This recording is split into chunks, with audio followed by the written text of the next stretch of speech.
Good evening, everyone. My name is Allison Green, Manager of External Exhibitions and Public Programs. Thank you for joining us for the Leaves Live Talk series this evening. Our additional thanks to the New York City Department of Cultural Affairs for making this series possible.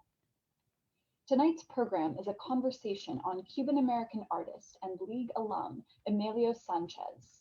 On June 10th of this year, 2021, the United States Postal Service released 4 postage stamps featuring paintings and lithographs by Sanchez, the first Cuban American fine artist to receive this recognition. The stamps release, timed to honor the centenary of Sanchez's birth, frames tonight's program, in which our presenters will reflect on the artist's impact and legacy, and of the renewed interest in his work among scholars and curators, which is preserved by the Emilio Sanchez Foundation. Now, please allow me to introduce our 3 presenters, beginning with Christian Viveros-Fauné, longtime art critic and curator, and writer on arts and culture for the Village Voice. And next, we're joined by Dr. Victor Deupi, senior lecturer at University of Miami School of Architecture and author of multiple publications on Emilio Sanchez. And lastly, we are joined by Erik Stapper, who in his role as sole trustee of the Emilio Sanchez Foundation has overseen for 2 decades the cataloging, retrieval, exhibition, sale, and donating of the 7,000 works left by Sanchez. Christian, Erik, and Victor, welcome. Thank you for joining us this evening. Thank you. Thank you, Allison. Delighted to be here, Allison. Thank you. Thank you very much. Let me start out by saying a couple of things and then running directly to a question. What an underrated talent Emilio Sanchez is. When I was first asked to moderate this conversation by Michael Hall, the executive director of the Art Students League, I confess I didn't know nearly as much as I should about Emilio Sanchez, either his art or his biography. A person of mystery is what one Latin American specialist called him in a recent video promoting the launch of the USPS stamps. And that still seems to be a particularly apt description of both Emilio Sanchez's art and his story on the centennial of his birth. We were just discussing in the green room, Emilio's actual birthday was June 10th. It was last Thursday. So as Allison mentioned, we have 2 reasons to talk widely about Emilio today. The first is the post office release of as many images of his as USPS stamps. And secondly, again, the centenary of his birth. But I'd like to suggest this 3rd reason to talk about this terrific and underknown artist today, and that is to dispel some of the mystery that has kept Emilio Sanchez's work and story from being considered more prominently in the US and elsewhere. Today, we're going to be talking to 2 esteemed Emilio Sanchez experts. You already heard about Erik Stapper, who actually described himself, I think, because of all the work that he's done with the foundation, as the sole trustee of the Emilio Sanchez Foundation. And Victor Deupi, author of Emilio Sanchez in New York and Latin America. A terrific book, difficult to get, not inexpensive, but worth reading. The conversation is going to be loose rather than formal, but in getting through it, I would like to cover 4 things. I'm sure we'll cover a lot more things than that. 1 is Emilio Sanchez's life and work. 2, the beautiful painting Tres Puertas, which is in the collection of the Art Students League, and which I've had the great fortune to actually sort of see on both sides. 3, the USPS stamps, to answer principally how they came to be, as it were. And 4, the terrific exhibition of Emilio's work that Victor organized at LNS Gallery in Miami, and which will be up through August 14th. Though Victor has just informed me that there's actually 2 exhibitions that he's organized in Miami, but we'll get to that in a minute. Let me suggest, as sort of a good housekeeping, Erik and Victor, that as we talk, if you want to make reference to images, we have a full, actually probably 2 full, a group of images to look through. But if we want to refer to them, they're available on the slideshow. Just call up the respective images, and Aki will go and find it. Maybe now, Aki, we can just go to slide 3, and let's just quickly, or relatively quickly, consider the early biography. Let's go to 3 if we can. Next, there you go. And that obviously is Emilio Sanchez there on the left. Erik and Victor, let's talk about the early biography. Where was Emilio Sanchez born? This is Emilio Sanchez for beginners. Who were his parents? What was the situation like? How did he navigate essentially living between 2 countries, or possibly even more, because he did quite a bit of traveling with his Cuba and the US. Any of those questions for either of you, please take it away. May I go first? Please. Only because I am, in a sense, here under false pretenses. I am the sole trustee of the foundation, but it was organized and run by Dr. Ann Cole, who's the heart and the soul of the foundation. But she could not be here this evening. So when I say something about art, I am sure that will have to be corrected by Anne, because she knows it all. But I can say something about Emilio, that he was born in Camagüey, Cuba, to a very wealthy sugar family. And eventually his parents divorced. His mother ended up living in Mexico.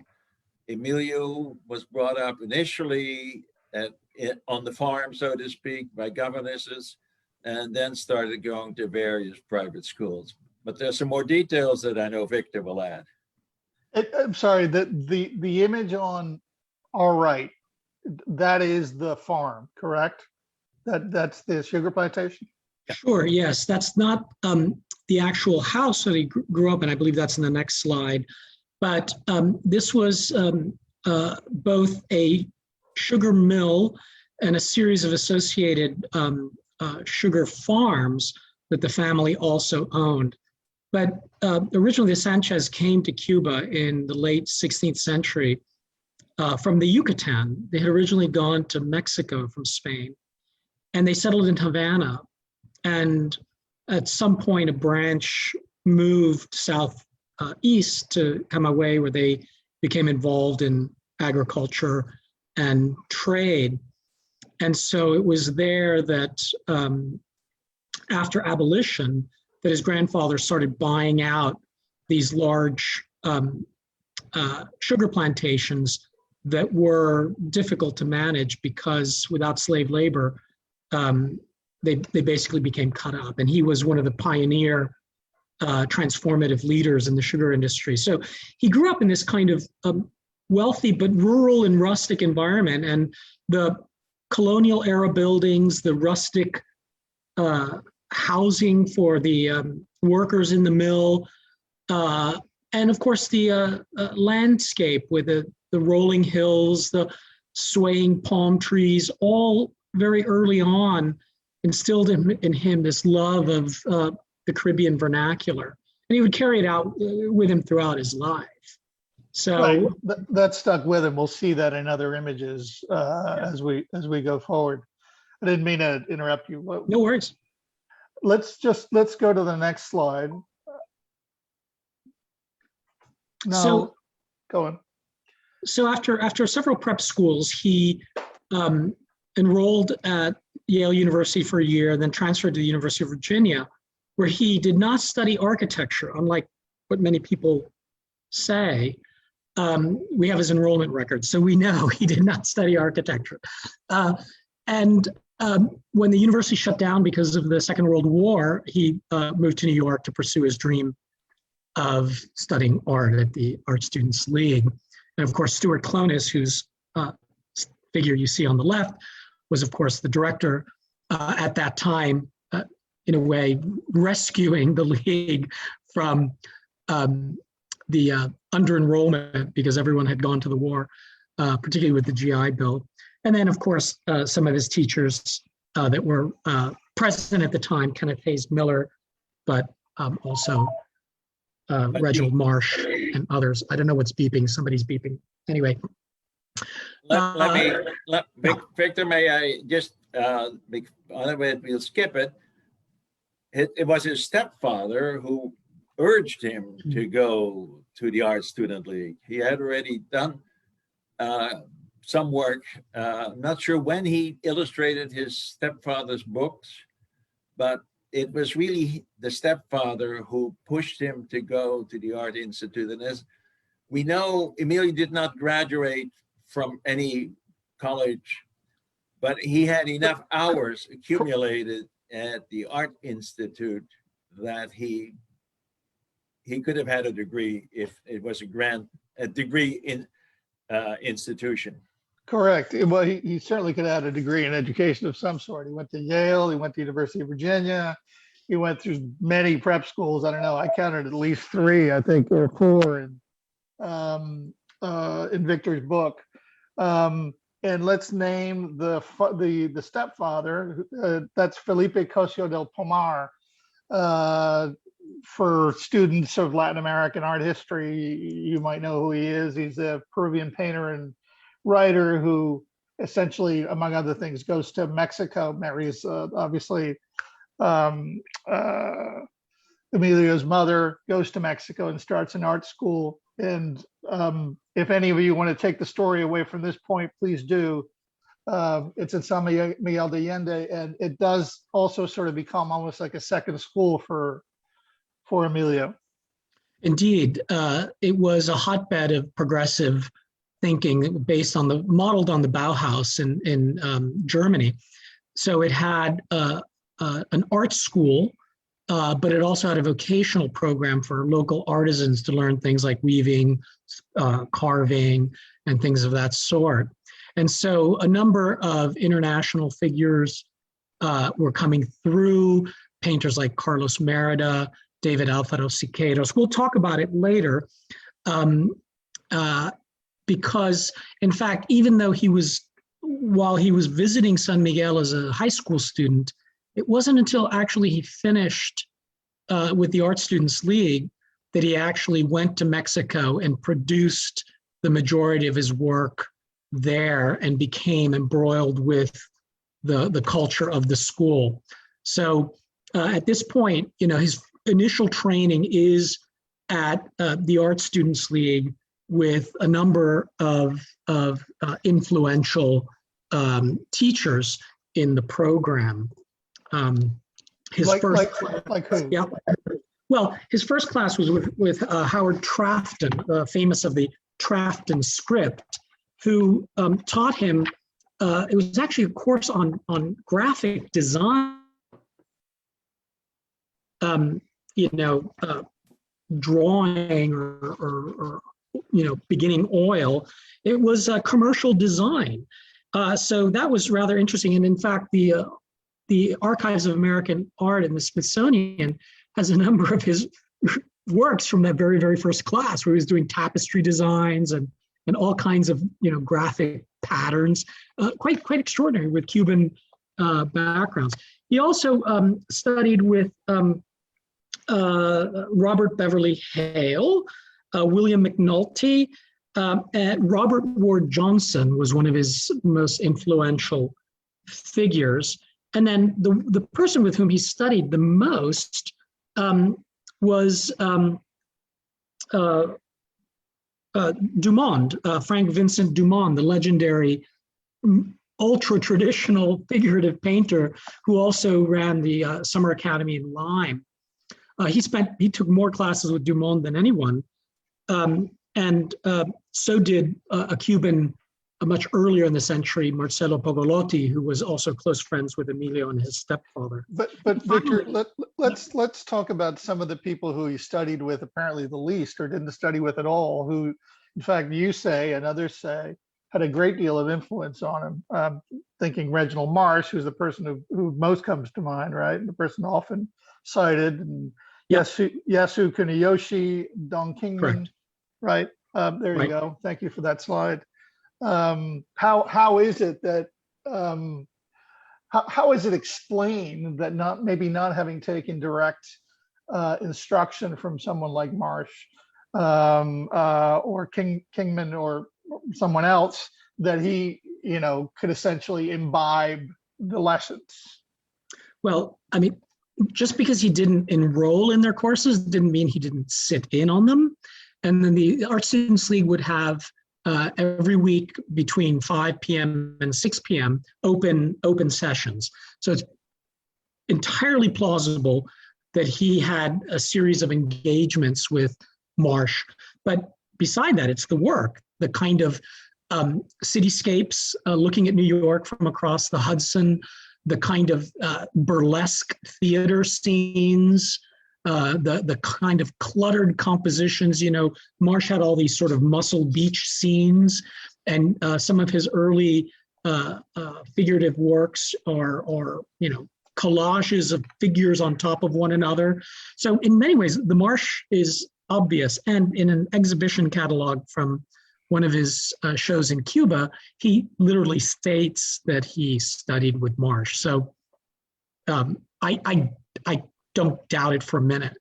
Don Kingman was teaching at Columbia, and apparently Emilio took summer courses with Don Kingman. And through him, you can develop a kind of quirky, idiosyncratic, big city, frenetic, cityscapes, like that's a Kingman on the upper right, but Emilio would produce a number of those streetscapes early on of New York, and then later in the 80s, he would return to those with his Bronx and Brooklyn bodega scenes, with lots of signage and shady characters and a very loose perspective with intense color, very much drawn from Kingman. And I think that from Kuniyoshi, he developed a love of printmaking. Although there were other teachers, Will Barnett, he corresponded regularly with Will Barnett throughout his life. So, between Barnett, Kuniyoshi, I think he developed a love of lithographs, woodcuts, et cetera, et cetera. Let's talk about Tres Puertas for a minute. And Aki, if we can just go to that image. There's a good one of this New York streetscape. Early. That is a good one, yeah. That's true. Can I make a comment about the one on the right, which may not everyone be able to see? I've always said Emilio was an observer, but not a commentator. And this house has made me a liar. Because what you cannot see on the right, or at least I cannot see on the right-hand side, because our pictures are on it, are smokestacks and fences. That's the America of the USA. On the left-hand side are the happy islanders coming out of the house. The laundry is blowing. It's one of those things that I really didn't focus on that picture until this morning, I should say. It really is. Call it a propaganda piece, if you wish. And when you say happy islanders, Eric, are you referring to them possibly being either Jamaicans or depictions right. of Jamaicans? Look at Haitians? the ones coming down the steps. Correct. Yes. Those are not your typical. No, they're black folk. Residents. Black folk. Yeah, directly black folk. Correct. The painting, the laundry in the back. That's the real cue. Right. Right. The watercolors is enigmatic because in a photograph of it held at the Miami-Dade Public Library, it very clearly states on the back, Cape May, New Jersey. And if you look through the Victorian architecture of Cape May, this is the famous pink house. And we know that Emilio went to Cape May because there are other works of his from there. Yet in exhibitions he had in Paris and elsewhere, he included this as a painting called In Haiti. So clearly he's drawing a parallel between the Victorian architecture of the Caribbean, the Victorian architecture of North America, and fusing various memories that enables him to be flexible with it and say, okay, it's Cape May, okay, it's Haiti, okay, it's Cuba, whatever. It's rather extraordinary that he would be actually looking at these kinds of vernacular scenes and at the time. Yeah, but it's the smokestacks next to it, but the smoke billowing out. They're smokestacks. They could be smokestacks. I don't know. They could be tree trunks. I don't know. It's no, definitely not.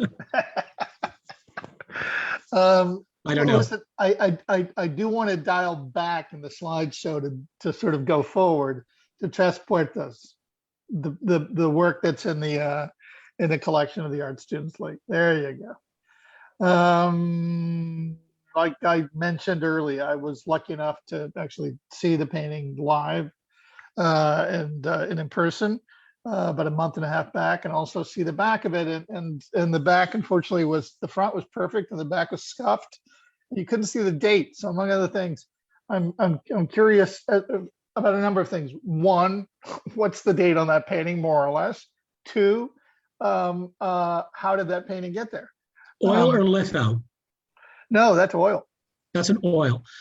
Okay, so he produced very few oil paintings in Cuba. There's one that we have in the show at the LNS Gallery, but most of his oils really started being produced once he left Cuba permanently, settled in New York, took up a studio space overlooking Union Square, a fantastic top floor building, studio. And that's when he started really engaging in studio work. So the earliest, it could be 60s, mid to late 60s, more than likely, given the kind of simplicity and more geometric structure of it, I'd date it to the 1970s. Because even in the 60s, he was still carrying a little bit of that pictorial quality. He, throughout his life, was either looking in or looking out. He loved to be on a street, looking through a door or window deep into the interior. Here you can see multiple layers of space before you get to this black, inky, obscure, deep room that we don't know what's there. Other times he would be in the dark looking out, but throughout his life, he was fascinated with these Caribbean portals, semi-open, shut, or in this case, we don't know if there's a second pane or not. Maybe it's folded back. So, and the perspective is never 100% accurate. He tried not to be overly fussy. So it could be multiple vanishing points. I would think that if you took a diagonal line from the interior door frame at the top and from the bottom, they would probably not meet at the same vanishing point. So he would adjust things like that to create the effect that he wanted on what was otherwise be a really flat surface. He could get that tremendous depth. Let me stick with the title for a second. There's 3 doors. There are also 3 doors on the inside. Yes, it's a correct. long hallway with 3 doors. It's one of those sort of enigmatic things that he could come up with. But the most important, can I go to the other part of your question? How did it end up at the Art Institute? And we don't know. There are 2 things Emilio believed in: his legacy and not paying taxes, as he very good. But he did not keep records. When we started to keep the inventory for the estate tax return, there were no records, including consignments. We didn't know with whom they might be on consignment. Some of things we were able to get back, but they were big. As far as I know, people may still have consignments that we never knew about. Not making an allegation, but he just kept no records. So when Ann Cole had to start a foundation, that's what she had to start to do. And that's why I say it is absolutely incredible where we were able to go. She added almost 7,000 new items, including this one, which she didn't add, but you did, to his legacy that were previously either totally unknown or part of a series of lithographs or multiples. I would add, though, that once he settled in New York, he was pretty generous with his work. I mean, he gave over 250 works to the Metropolitan Museum of Art, mostly lithos, pet graphite drawings, watercolors, and sketchbooks. Hyatt Mayer, the curator of prints and drawings, he was very close with him, and he made that donation. He also made donations to, as I mentioned previously, the Miami-Dade Public Library. He made donations to MoMA. He made donations to the Bronx, Philadelphia Museum of Art.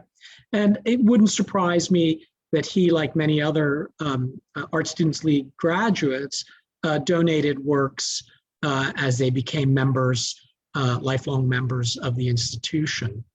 Not to That get fits ahead of into my ourselves. other comment that on taxes, these were all tax deductible up until a certain point in time.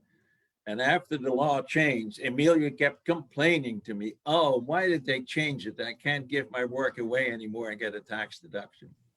So, Well, I remember reading that it wasn't just his own work that he was philanthropic about. It was other Latin American artists' work and other artists' work in general. Is it correct? I'm not out of left field there, yeah? That is that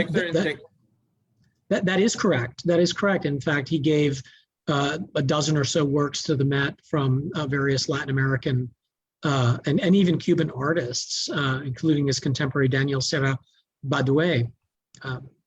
So, absolutely. Back to the same issue. For those, he could get a deduction when he could no longer get it for his own. But Victor, you've looked at it more recently than I have. The fund he set up at MoMA for Latin American artists. Well, what fund was that? Can you explain to us, Victor? Yeah, that was late 60s, early 70s. He set up a fund dedicated, named after his stepfather, Felipe Cosillo del Pomar. And if you go to MoMA website and you type in Felipe Cosillo del Pomar, you'll see a bunch of donations there. And he did that with his friend, Bill Lieberman, who was curator of prints and drawings at the time at MoMA. Bill was one of these hot and cold friends. He would support Emilio whenever there was something outside of New York. If it was a show in Puerto Rico, Bill would enthusiastically travel with Emilio to the island, write the introduction, curate the show, do everything. But when it came to New York, there was a clear, sorry, Emilio, I can't get you into MoMA. I think that may have had something to do with Alfred Barr, who also rejected Emilio's stepfather.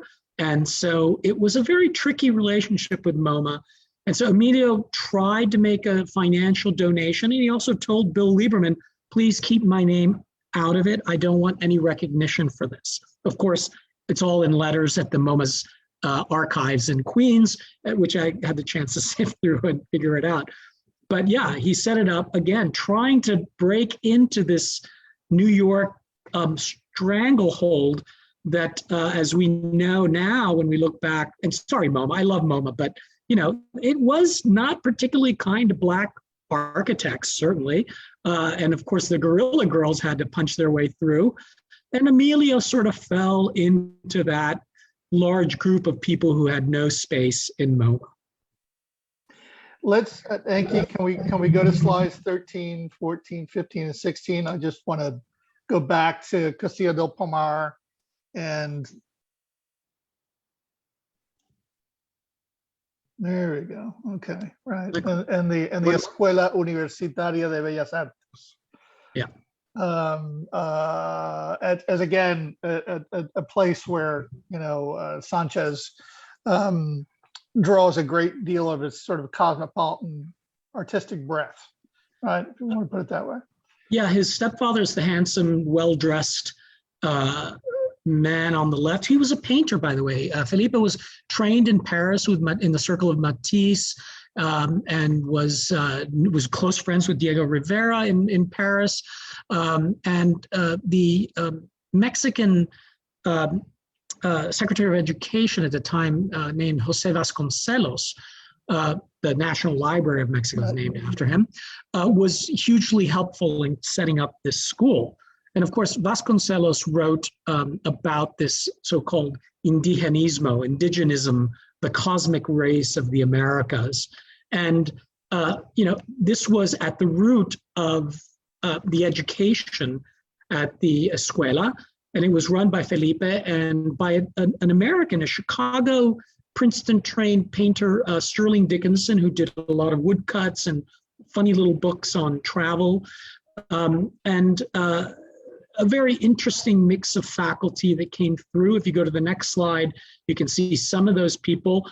Rufino Tamayo, of course, who was a major proponent of this indigenous approach. Siqueiros was also involved there, and he painted this magnificent mural in the schools, in the convent's refectory. It was an 18th century convent that was converted into this school. And so, you know, you can, these influences, it's almost post-Mexican revolutionary art. It's the second generation when people are less political, more engaged with themes about culture and history. And you can see on the left, who else is there? Some of the faculty, Jela Archipenko, the wife, Jela Schmidt, the wife of Alexander Archipenko. She taught sculpture, and she produced an incredible photo documentary of the school, which you can also find at the Smithsonian Archives of American Art.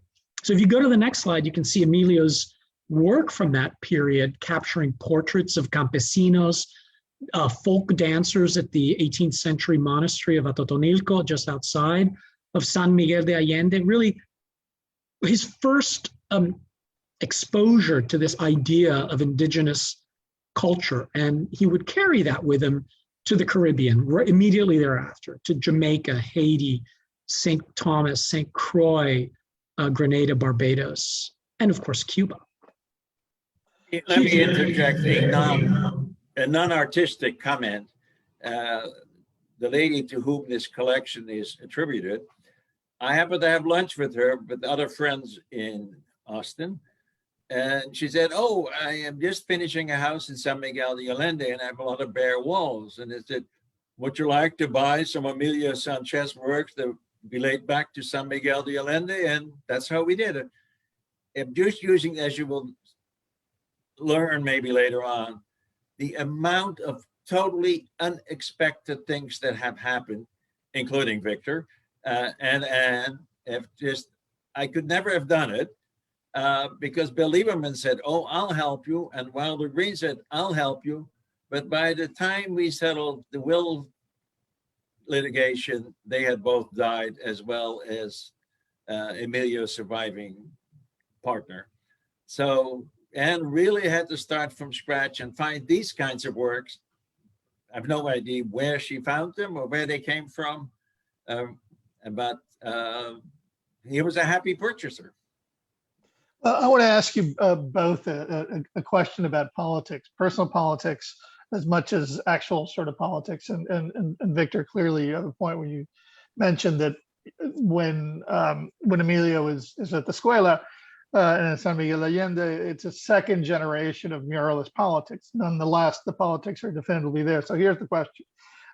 Since you are both fully immersed, Erik, you having befriended him, and Victor, you having done as much scholarly work as you have, can you tell us a little about his relationship to not just politics, but also the personal kind, the revolutionary and sexual politics playing out in Latin America and New York, but especially, I guess, in Cuba in the 1950s? That time, of course, was a period in which revolutionary politics and gay liberation were not exactly friendly, meaning that revolutionary politics in Latin America were actually right homophobic, straight out. And maybe while we go through that question, we can run through slides 17 through 20. Thank you.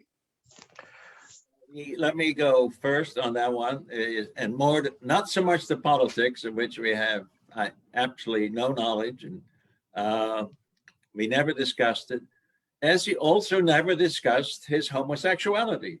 He was the typical closeted gay man of that era. He would say, oh, I want to leave some money to this person. Well, who is this person? Oh, he's helped me doing things, hang things up and all that.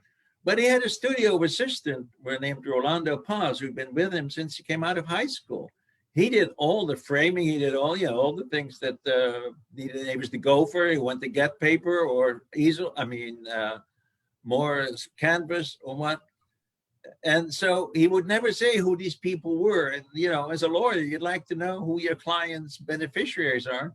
But and only after he died, did it appear that the last one named, the last one standing, so to speak, turned out he had already given him a house in joint name, which he never told me. There was never any reference to it. So that was his life, is to have completely compartmentalized what he did. Well, Emilio was an incredibly discreet person. So to find sexual or political innuendos in his work, and I believe that they're there, requires a little bit of sleuthing.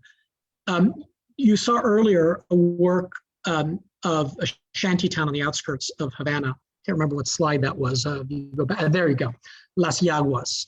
This was, of course, an indigent community of day laborers, and it was photographed originally by Walker Evans, who contributed some 30 photographs for a book called The Crime of Cuba by the investigative journalist Carlton Beals, a scathing attack on the Machado dictatorship in the early 30s. Emilio is the only artist we know to have gone there and documented it, not only in lithograph, but the Met in New York has 3 charcoal sketches that he did in situ. So if that's not political, I don't know what is, right? I mean, so clearly he wasn't doing it because of just the formal appreciation of the geometry of slums. I mean, come on, right? Right. These are shanty. The vernacular here is it's clear. It's right in your face. It's in your face. He's showing black Cuba. He's not showing you white Cuba, right? There's another slide that's included in slide 10, which I think is also of interest because it's called In Front of the Palace. And there you go. There's another Walker Evans image of an urban, dense housing of Black Cuba. And so he's got his back, presumably to a colonial era sumptuous palace. And what's out in front? This. There are other works. Unfortunately, I don't have an image of one that is conspicuously political, that has to do with a labor union banner on a building that has to do with, it's a communist labor union from the 40s. And there was a strikebreakers, let's say, group that was funded by the government as a money fund, money slush fund. It was pilfering money. That they've had this banner that said, the breakaway group is in solidarity with the labor union, which is completely false. And Emilio depicts it in a cropped manner that makes you figure out what it was. So it was very cleverly composed in a way that was absolutely political. Now, in terms of sexuality, Emilio would often joke when family members would ask him, Emilio, how come you don't have a girlfriend? And he would say, well, because my father would take them from me. After his parents divorced, his father remained a bachelor. And it's that kind of, cordial humor that you get from him. But you also see in a series of doodles, let's go to slide 25, where you can see a number of what he called New York experiments, right? You can see all these. This is a Christmas on the lower left, a Christmas card to his friend Hugh Harrison. We don't know if those are men or women, men in drag or women, and certainly the upper left, those could be men's legs as far as we know in high heels. And then the image on the right, which was also written on the back as New York Experiments, also subtitled Beach Balls, coincide with he and his partner Hugh Harrison in the 60s and 70s had a house on Fire Island by the celebrated gay architect Horace Gifford. And they would go there and, this looks like a beach party. Now, something interesting we discovered for the LNS show, because this was included there, we had it cleaned. And if you look to the lower left, you can just see that his signature is there. So the thing should be actually rotated to the left. But we didn't know that until very recently. But anyway, so you can, and he did these privately, and he did hundreds and thousands of these things, which he never exhibited. He always kept, and he gave to friends. And so all of his political and sexual work tended to be very private, but it is there for the taking. It is unmistakably there. And I mean, just continue on that. As you said, Victor, it was never exhibited, but there literally, as you said, there were thousands of them. Now, as a trustee of a foundation with this work, what do you do with this? Well, first we had called them his doodles. They are on some of these, I don't know these specific works, were on the back of invitations. They were on the back of deposit slips he might have used for that. But they all had a scratch or something on there. So his part of his legacy. So we kept him. And that was the most difficult thing that Anne said, what do we do with all this? And fortunately, the New York Public Library, LGBTQ, took most of them. And they are wonderful collection. But we still had about 600 left. And what did we do with those? And Anne and I ended up going to the Kinsey Institute of Sexual Research, and they have a gallery. They accepted all his works, and it's one of those moments that I always like to talk about, because Dr. Anne Cole didn't know what to do with these, and so she had made a selection. They said, we'll take them all. And she started crying, because that solved what do you do with the problem? What do you do with things that you don't know what to do with? I'm reaching for something just so I can show you how those works did get around. I don't know if this is going to be visible to too many people, but it's the front page, it's the cover for a book in Italian that has all these funny faces, big lipstick. So there are people around the world who are now finding these works and using them for this purpose. So when I say Anne did a terrific job, this is one that really is the ultimate. Christian, if I may make one final comment about politics and go to slide 22, please. Shoot. And I'd love to, if you can just touch on what happens after 1959, because it was very curious to me that he was, Emilio, in Cuba up till 61, if I'm correct. 60, right? And there's something that essentially triggers his leaving, and maybe you can touch on that, and also on that, on the place that Cuba occupies for him after that. Right. So New Year's Eve 1958, he was in New York City, and he threw a huge party in his apartment. Some 200 people attended, and he was waving Cuban flags, enthusiastically singing Cuban songs, because of course that's the night that Fidel Castro took control of the island. All revolutions begin with a kind of romantic notions and usually move in other directions. But 1959 was a very productive year for Emilio. He had several exhibitions, including participating in the first annual salon at the Museum of Fine Arts in Havana, first annual salon in 4 years, because they were canceled in 1957, or 3 years. So in 59, it was the first salon of the new Castro regime, and he exhibited several works in prints section, not drawings and oils and paintings, but in prints. And there was a big debate in Cuba at the time whether abstraction was capable of conveying the social message of the Cuban Revolution, or whether a return to a kind of realism was the way forward. Well, not surprisingly, Sanchez was singled out as one of those whose work captured a sense of Cuban identity, what is called Cubanidad, Cubanness. And he was seen as a kind of new light in the revolution going forward, whose work really captured the essence of being Cuban and the goals and aims of the revolution. Well, too bad. He left in 60 and never returned. That was not his concern. He didn't want to be a part of that. And from that moment on, Cuba became a kind of memory. So you begin to see works like, let's go to slide 27, where it's not just Cuba, but the Caribbean on the whole.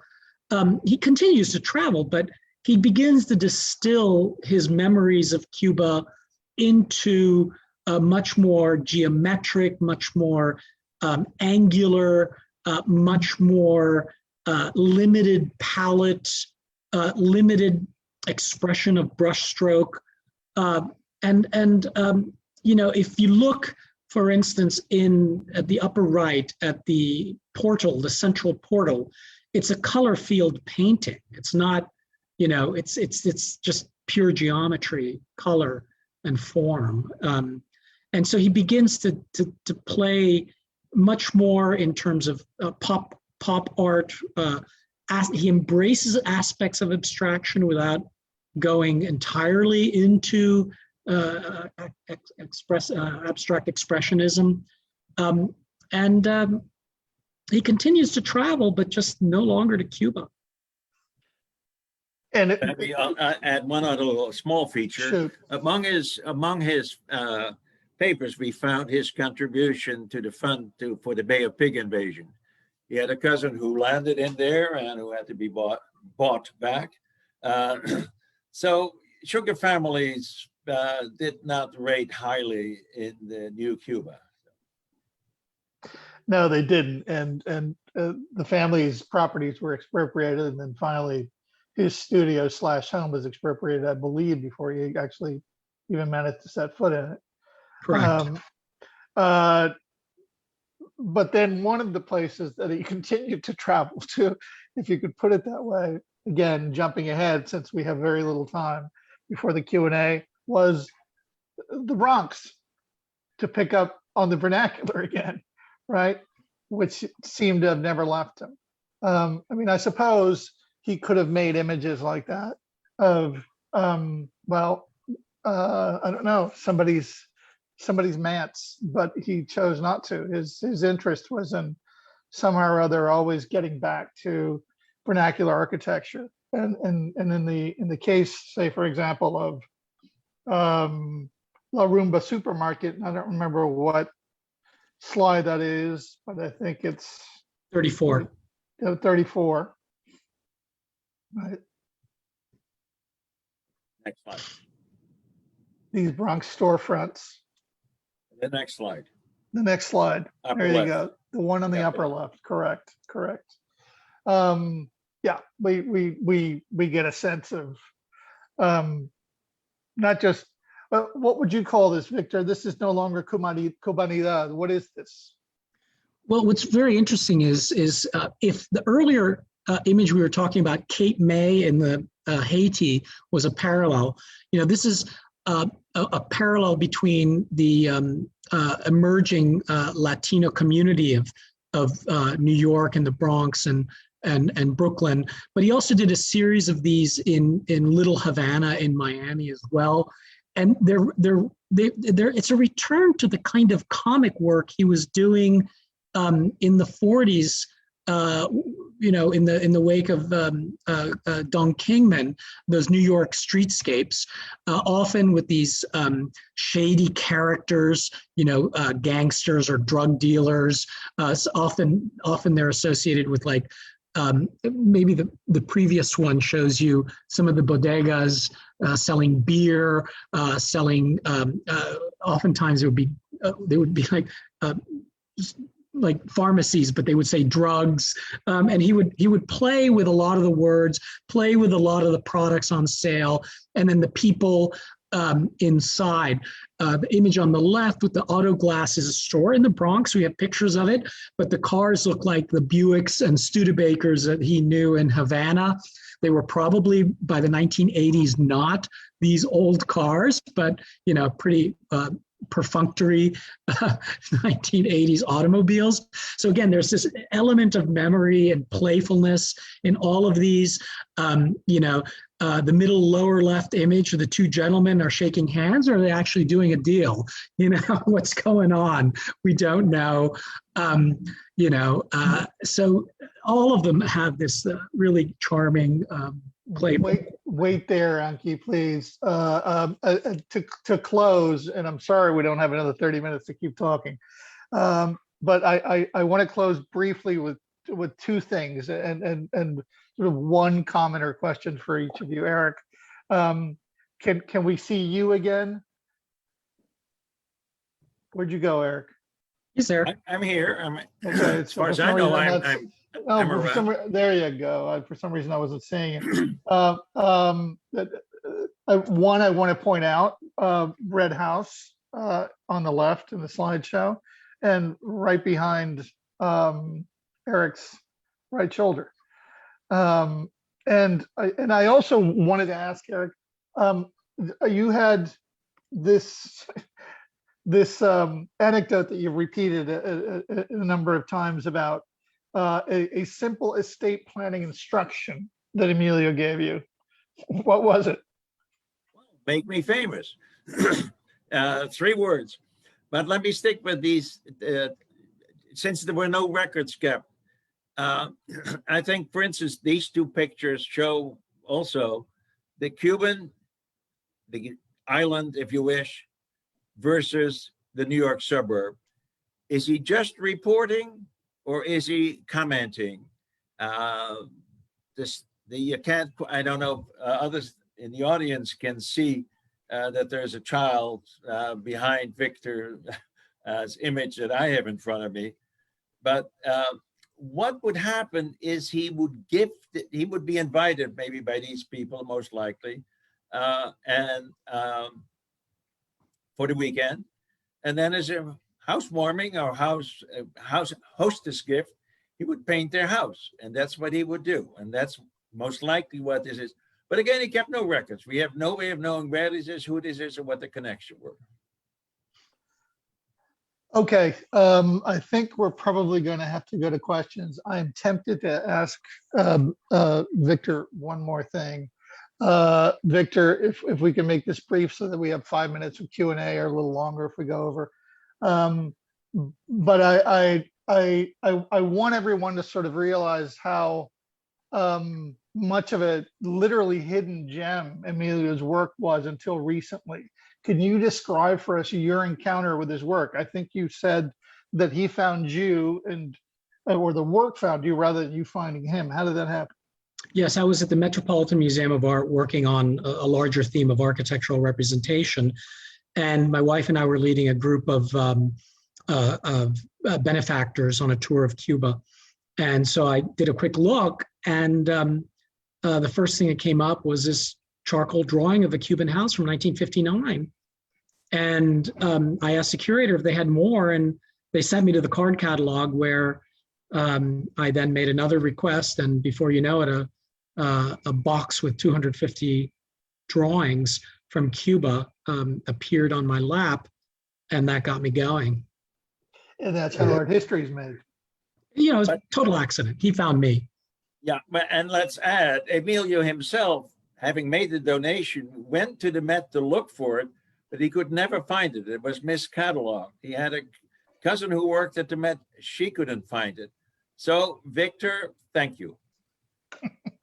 And that, again, is how one of the ways in which art history is made. I mean, you know. Listen, Allison, maybe you can come on. And if there's questions out there, you can relay them, please. Great. Well, first of all, thank you to the 3 of you. This has been a really exciting conversation to listen to. We're actually light on audience questions because this has been a really rich conversation with a lot of dialogue, with Christian asking a lot of the questions that we might pose. So one question I want to ask on behalf of our whole watching audience here is for us to take a few minutes to really zero in on the process of how we arrived at these 4 US postage stamps. And to frame that question slightly, we are seeing what a wide range of styles are represented throughout Sanchez's massive body of work. And Victor, I'm so struck by your point on these mid-century and later 20th century images of houses and of windows, which became the stamps. You know, these were the years when Cuba became memory. So, and you know, this more kind of an abstract take on these architectural forms. So why these images? Can you tell us that story? I think Erik can actually tell you that story better because I was kept out of it because I was curating a centenary exhibition. So I joined very late in the discussion. In fact, the image behind me, which is kept at the University of Miami, is at the Lowe Art Museum, where my wife is the director and chief curator. So she was negotiating with Erik and the USPS without my ever even knowing. So I came in very late into this one. If you can go back to the prior slide, the one on the right, I have to look at my notes, is dated September 14, 2018. Ann Cole received an email from the post office saying, "Can you help us? We're thinking about boom stamps on Emilio, and we need some more about his life." And so the one on the right is the one they came up with. So yes, they focused on the houses. A year later, they came up with the one on the left. And many of them, and the one on the left, and one on the left, on the lower left, is a White House in Cartagena, Colombia, that we actually went to visit and stood across the street for long enough for the police to get nervous as to what we were doing there. Again, I don't know why they selected it. Now go to the next slide. My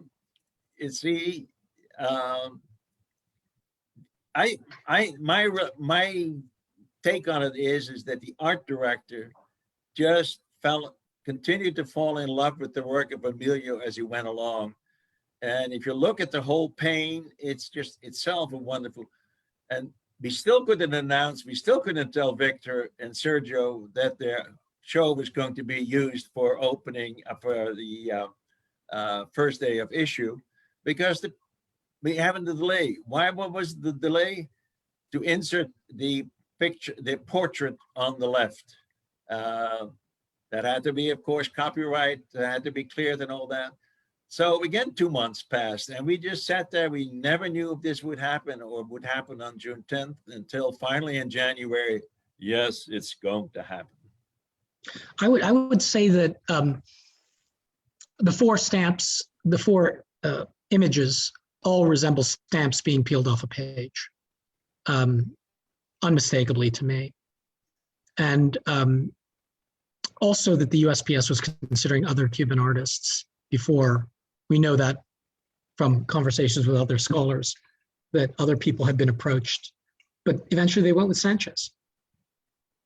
One of the things that I think was what weighed mostly, one of the post office's press releases talking about the legendary artist, Emilio Sanchez. Well, international artist was one of their other descriptions, so that was much better. But what we had done with the foundation, we literally gave most of his works away. It's all over the country. It's all, it's also in foreign countries. We gave to Panama, Colombia, Puerto Rico, not as a different country, but as big island universities that have the works. So when you start, and then strangely, the La Rumba, the storefront, was used in an article in the Journal of American Medicine, or it's JAMA, Journal of American Medical Association. They also had the JAMA had a picture of, or a cover of an Emilio in the sunset crosstown. So when you started looking at for Emilio, you saw he was all over the country. He'd been shown in all sorts of and different places.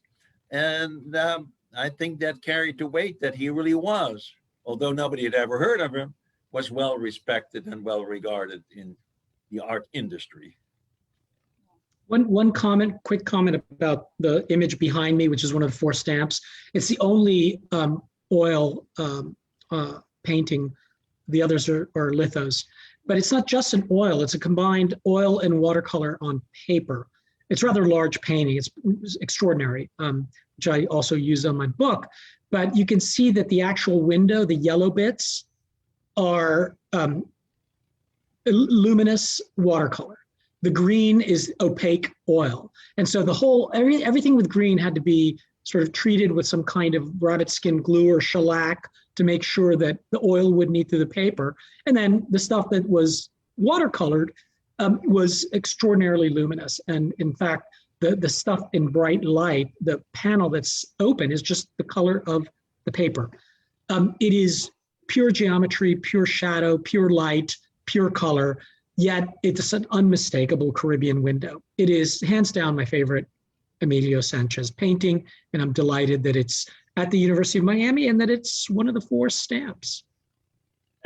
It got to the University of Miami because the foundation sent it there, but it was also a lithograph. And if you go back 2 slides, you will see that there's the picture also. That's not the same one. That's the lithograph. All these lithographs that they were looking at were donated to the Williams College Library anonymously. And the post office became very nervous about that there might be a copyright. So they went to the version that is at the University of Miami, being clearly the original. But may I just deal with one aspect of Emilio? You would frequently go back to a subject, change it a little bit, and then go redo it. Well, gentlemen, we are just about at 7 at this time, so I think this is a wonderful place for us to conclude just for the moment. And I want to thank each of our 3 speakers. Once again, Christian Viveros-Fauné for facilitating this conversation, and Dr. Victor Deupi and Erik Stapper for your tremendous insight on this topic. As we have learned more about Sanchez through working with you, the statement that keeps coming up is how everyone who encounters Sanchez's work falls in love with it, and that's been our experience doing this research as well. And for those of you watching who have also fallen in love with Sanchez's work, we have just a little information to share on where you can learn more. So a centenary exhibition of Sanchez's work is currently being presented by the LNS Gallery in Miami, Florida, but here in New York, you can view selected works from the exhibition. Visit lnsgallery.com/Emilio Sanchez.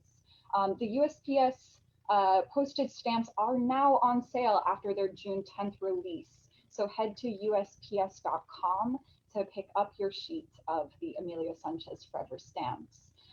As well, we have some links to additional videos and more information on Sanchez, both the stamp and his overall body of work. So make sure you check out the Art Students League's webpage for this event. That'll be linked in the Facebook comments, and you'll see there a link tree to finding even more information. A final piece of housekeeping, our next live talk fast approaches. Join us next Thursday, June 24th, same time, same place, here at 6 p.m. on Facebook Live, for a conversation on former league instructor Vincent DuMond and his prismatic palette. Yes, a bit of a connection. We're going to still be working with many bright colors. For more information on this and our future programs, visit our website, artstudentsleague.org. Once again, gentlemen, thank you so much for your time this evening. To our watching audience, thank you for tuning in. And as always, stay healthy.